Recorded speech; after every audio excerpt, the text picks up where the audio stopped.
Chronicles going on here today because I couldn't do, well, I could have did it, but I didn't want to rush with puppy time, coffee and puppies and coffee. So that I can show up for you guys. I'm going to wait a minute to see if we get some people on live, but I'm really going to pop on, pop off because I got to get in the car and head to Mississippi. I got to drop my granddaughter off. Our time together is over. I'm a little sad. Okay, but let's get to it. We're setting boundaries in 2025. That's what I'm doing. I would like to know in the comments, tell me what are you doing differently in 2025 that you didn't do in 2024? I thought I was setting boundaries in 2024, but I kind of did, but it was kind of like, when you go to college and you have to take prerequisite classes? That's kind of what 2023 was. It was a prerequisite for 2025. God, I got to get used to saying 2025. 2025.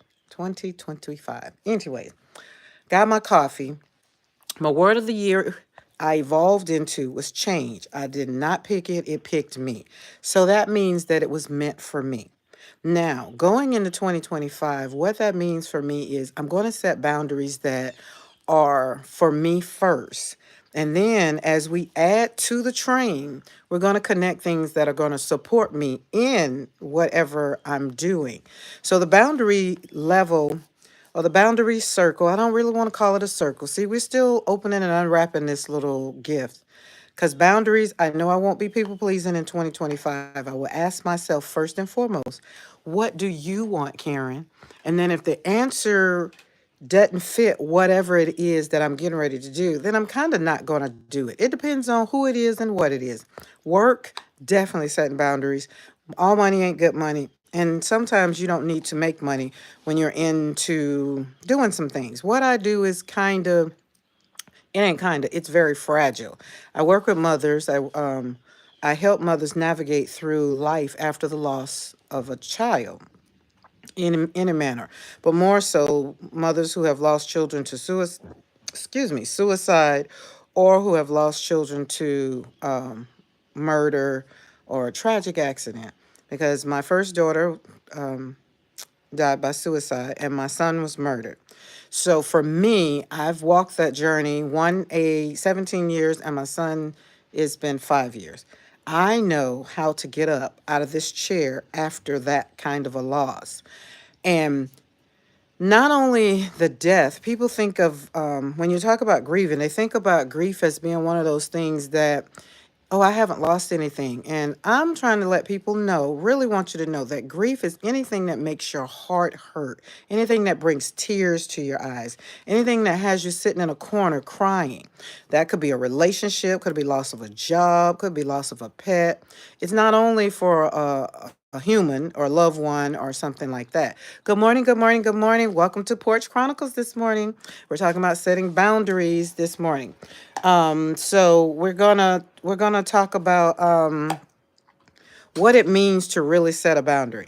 Okay, so let me give you a good idea of what I'm talking about. Me personally, I live on 10 and a half acres of heaven on earth for me. If somebody invite me to dinner, then I'm going to ask myself, Karen, do you really want to go?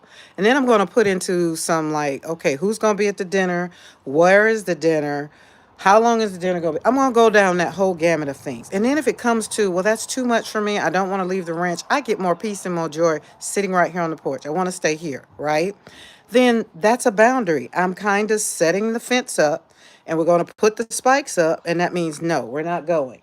So y'all forgive me. I'm looking at my granddaughter because I'm getting ready to drop her off. I'm sad. So that's what I'm talking about when you're setting boundaries. You're not doing things. All of y'all that had to go to Christmas dinner, you didn't want to go to Christmas dinner. You had to go to Thanksgiving dinner and you really didn't want to go. That's kind of one of those things you got to do. Okay, I'm going to go for an hour because I am a very big stickler about family. And so even though you have what you call a dysfunctional family, hey guys, if you're coming in and you haven't subscribed to the channel, please subscribe to the channel. We're trying to get to 500. And we want to make sure that we have people that want to have a great conversation, give some feedback, so we can have these little porch chronicles and chat, right? So I am doing exceptionally well today, Jayla. Thank you. Other than my granddaughter leaving, I am doing great outside of that. Um, uh-oh. So that's where it is. And I'm not going to be on here long. Like the preacher said, I'm not going to be before you long. But I probably will close out just like the Baptist preacher several times before we actually give the benediction. That's my joke for 2025. If you get it, you get it. If you don't, it's okay. I'm a Southern girl. So that's where I heard. Okay. And the second example I kind of want to give for boundaries are your children, right? How old are you? 25. Oh my God, Wyatt, stop the madness. I have a 40-year-old. Let's start there. Um, but it was just threw me all off.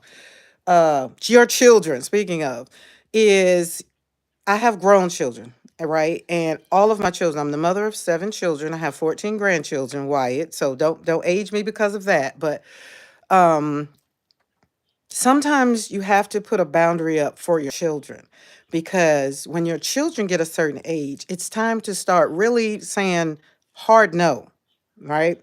I know some mothers who still pay their children's rent, who still do all the things. That's fine for them.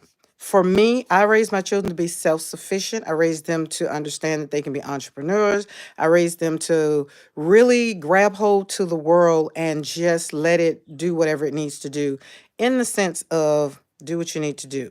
Okay. Had someone in the military, had someone to college, had some that just didn't want to do any of the above. And everybody seems to be doing fine. Everybody's doing what they want to do. I love my children right where they are. Everybody is grown, making grown folks' decisions. So, therefore, the boundary that I want you to set and I'm setting is don't let your children dictate how your life is going to go. Okay. Christmas is a good example. I had no plans really for Christmas other than we were going to my daughter's house who planned, she said she was going to host Christmas. Great, wonderful. We went, we stayed in PJs all day. It was a great. Okay. That was great for me. The New Year's, we didn't do anything. We hung out. We just had fun. So do things that are going to make you happy. That's all I'm saying. Don't let people dictate your life. I don't care who it is.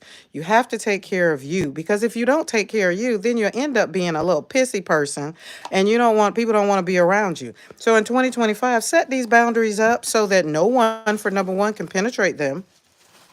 And number 2, so that you'll be happy because what I want in 2025 is peace, hope, and joy. Love is a gimme. If I have peace, if I have all the hope for tomorrow to be a better day and I have joy, I'm going to serve from the place of love. All right, guys. Again, if you haven't subscribed to the channel, subscribe to the channel. I would love for you to join us in the community. I'm either on Porch Chronicles, out on the ranch, or even in the studio. So today you get a little bit of FaceTime because I'm sitting here in this chair drinking my coffee. I'm a little warm because the sun is shining down on me. Do you think children are anointing with their love? Oh, do I think children are anointing with their love? Let me see. Awesome. That saddest part. Hope your family is doing well. Family's doing great. Thank you, Jayla. Happy New Year. Happy New Year. I have to keep remembering to say that too. 2025, it's a new year. I'm gonna say, Alyssa, do you think children are anointing with their love? I do. I think children are love. I think my children definitely give me a lot of love, but I don't like being around a lot of foolish and chaos. And my children are at the age now that they have their own families, they're doing their own thing. So they bring a little chaos to me, but because it's 5 of them, I have 5 living children, 2 are already gone. So therefore, they want to come, their individualities, they're individual, right? And so, therefore, when I come, I'm the same mother. And I keep trying to let them know. And so, the only way I can figure it out is just set my boundaries up and let them know I'm not going to mother each and every one of them. I'm going to be the one mother because I had to do that when they were growing up. Every one of them had, even the twins, had their own identity. And I pretty much adapted to them. I'm grown now. They grown. It's time for them to adapt to me. Who is Jesus? I don't know. Research that and find out. Good morning, Dawn. Lisa, hello. Happy New Year. We are both retired. Our adult children often assume we are available 24/7. You are always giving good advice for setting boundaries. Yeah, yeah. Um, my kids, for a moment, not all of them, but a couple of them thought that I was Barnett. Oh, Barnett Bank. Oh, I just really, if you know what Barnett Bank is, then you know. Let's see, Wells Fargo. And I know I'm not going to even say Wells Fargo because I wasn't even charging the fees or the interest. Somebody, one of them banks, and I'm not, tough love. I don't like to call it tough love because then they think I'm serving them out of a place of harshness. I just call, let's call it gently, gentle love, gentle love, gentle love, gentle. We gently back up. We gently close our wallet. We gently say no and drop it. Don't give no explanation because usually when you give an explanation, then you're putting fuel on the fire. And then before you know it, you're giving in. Just say no and walk away. Or just say no and say, I'll chat with you later and hang the phone up. Boundaries, y'all. 2025. Set new boundaries. All right, guys, I got to get in and get off of here because I got to get in. They're getting the car packed up and things. I love you guys. Thank you for joining me. And I do appreciate you because if you wasn't here on this live, I'll be talking to myself. And I do enjoy talking and engaging. So leave me a comment. What's your word of the year? My word of the year is change. Change. What is your word of the year?